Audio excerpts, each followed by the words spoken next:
வருகிற 2026ஆம் ஆண்டு சட்டமன்ற தேர்தல் நெருங்கிவிட்ட நிலையில சிறிய சிறிய கட்சிகள் யார் யாருடன் கூட்டணி வைக்கப் போகிறது என்பது குறித்து பரபரப்பா பேசப்பட்டுட்டு வருது.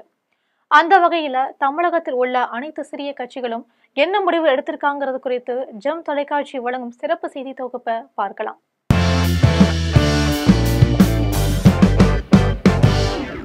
கடந்த 2021ஆம் ஆண்டு சட்டமன்ற தேர்தலில் திமுக கூட்டணியில் காங்கிரஸ், விடுதலை சிறுத்தைகள், இடதுசாரிகள் தவிர கொங்குநாடு மக்கள் தேசிய கட்சி, மனிதநேய மக்கள் கட்சி, ஆல் இந்தியா ஃபார்வர்ட் பிளாக், தமிழக வாழ்வுரிமை கட்சி, மக்கள் விடுதலை கட்சி, ஆதி திராவிடர் பேரவை, இந்திய யூனியன் முஸ்லீம் லீக் உள்ளிட்ட கட்சிகள்லாம் இடம்பெற்றிருந்துச்சு.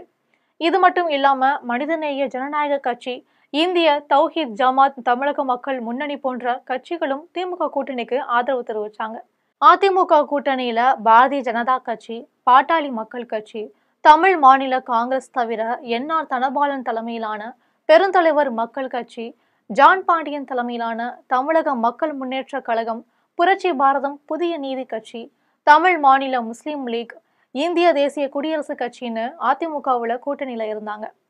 மக்கள் நீதி மையம் தலைமையிலான கூட்டணியில் அகில இந்திய சமத்துவ மக்கள் கட்சி, இந்திய ஜனநாயக கட்சியை இடம்பெற்றிருந்துச்சு. இதுவே கடந்த 2024ஆம் ஆண்டு நாடாளுமன்ற தேர்தல் வந்தபோது தமிழக அரசியல் கட்சிகள்ல சற்று மாற்றங்கள் காணப்பட்டுச்சு. திமுக கூட்டணியில் மக்கள் நீதி மையம் இணைந்த நிலையில தேசிய ஜனநாயக கூட்டணியில இருந்து அதிமுக வெளியேறியது குறிப்பிடத்தக்கது. தற்பொழுது நடைபெறும் சட்டமன்ற தேர்தலில் அதிமுகவும் பாஜகவும் ஒன்றா இணைஞ்சிருக்கு. முன்னதா பாஜக கூட்டணியில் இருந்த ஓ பன்னீர்செல்வம், டிடிவி தினகரன் ஆகியோர் தற்போது வெளியேறியிருக்காங்க. இந்த நிலையில வேலுமுருகன் தலைமையிலான தமிழக வாழ்வுரிமை கட்சி அவ்வப்போது திமுகவுக்கு எதிராக குரல் எழுப்பிட்டு வராங்க. கடந்த 2019ஆம் ஆண்டு முதல் தொடர்ச்சியா திமுக கூட்டணியில் இருந்து வந்த போதும் பல தருணங்கள்ல திமுக அமைச்சர்களுக்கும் வேல்முருகனுக்கும் இடையில மோதல்கள் ஏற்பட்டு வருது. அதே மாதிரி சபாநாயகருக்கும் வேல்முருகனுக்கும் இடையில மோதல்கள் வருது. இருந்தாலும் வருகிற தேர்தலில் திமுகவுடன் தான் கூட்டணி என தமிழக வாழ்வுரிமை கட்சி முடிவெடுத்திருக்காங்க. இது குறித்து வேல்முருகன் என்ன சொல்றாரு அப்படின்னா, நான் தொடர்ந்து திமுக கூட்டணியில் தான் இருப்பேன். வரும் சட்டமன்ற தேர்தலில் திமுக கூட்டணியில் கூடுதல் இடங்களை எதிர்பார்ப்போம். அதிமுக கூட்டணியில் பாஜக இருப்பதால் அங்கு செல்ல முடியாது. தமிழக வெற்றி கழகம் என்பது ஒரு நடிகரின் கட்சி, அங்கேயும் செல்ல முடியாது. அதனால் திமுகவில் தான் எங்கள் கூட்டணி தொடரும்னு தெரிவிச்சிருக்காரு வேல்முருகன். நீண்ட காலமா அதிமுக கூட்டணியில இடம்பெற்ற கட்சிகள்ல ஒன்று தனியரசு தலைமையிலான தமிழ்நாடு கொங்கு இளைஞர் பேரவை. கடந்த 2001ஆம் ஆண்டு தொடங்கிய இந்த அமைப்பு 2011ஆம் ஆண்டில் அதிமுகவுடன் கூட்டணி வைத்து போட்டியிட்டது. அதன் பின்னர் 2016ஆம் ஆண்டிலும் அதிமுகவுடன் கூட்டணி வச்சிருந்தாங்க. இதை தொடர்ந்து எடப்பாடி பழனிசாமிக்கு ஆதரவு தெரிவித்து வந்தாலும் கடந்த 2021ஆம் ஆண்டு சட்டமன்ற தேர்தலில் தனி அரசுக்கு இடம் எதுவுமே தரப்படல.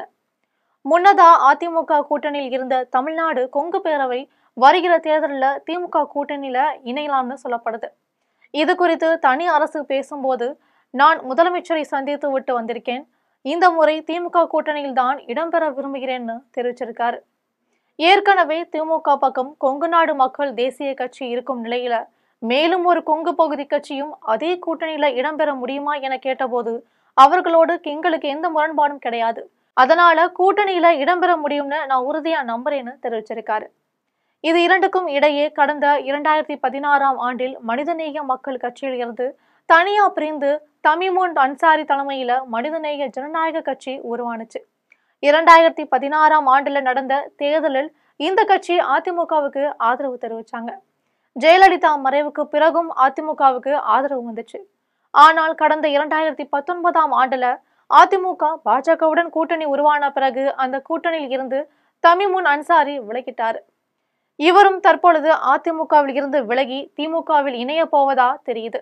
இது பற்றி தமிமுன் அன்சாரி என்ன பேசியிருக்காருன்னா, நாங்கள் எப்பொழுதுமே பாஜகவுக்கு எதிரிதான், அந்த வகையில இந்த முறை திமுக கூட்டணியில் நிச்சயம் இடம்பெறுவோம்னு சொல்லியிருக்காங்க.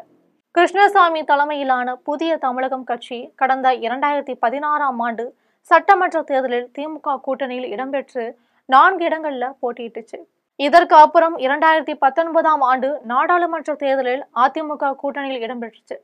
2021ஆம் ஆண்டு சட்டமன்ற தேர்தலில் 50க்கும் மேற்பட்ட தொகுதிகளில் தனித்து போட்டியிட்டாங்க. 2024ஆம் ஆண்டு நாடாளுமன்ற தேர்தலில் மீண்டும் அதிமுக கூட்டணியில இடம்பெற்றாங்க. தற்போது டாக்டர் கிருஷ்ணசாமி என்ன முடிவு எடுக்க போகிறார் என்பது தெரியல. இது பற்றி அவர் தகவல் தெரிவிக்கும் போது, வருகிற ஜனவரி மாதம் 7ஆம் தேதி புதிய தமிழகம் கட்சியின் மாநில மாநாடு நடக்குது.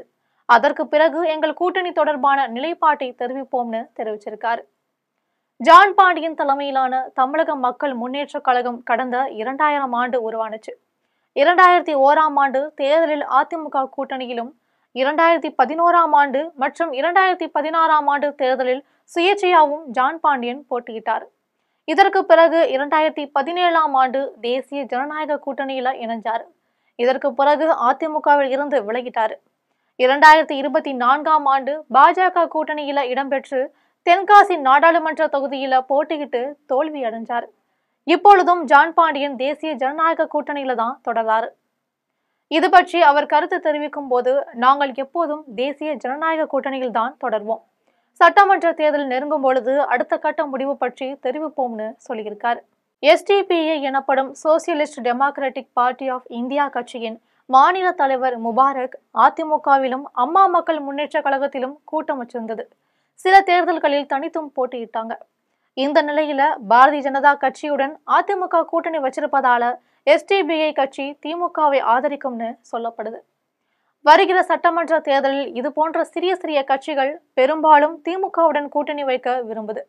இதனால அதிமுகவை விட திமுகவின் பலம் அதிகரிக்கும்னு சொல்லப்படுது. இது போன்ற அரசியல் செய்திகளுக்கு ஜெம் தொலைக்காட்சியுடன் எப்போதும் இணைந்திருங்கள்.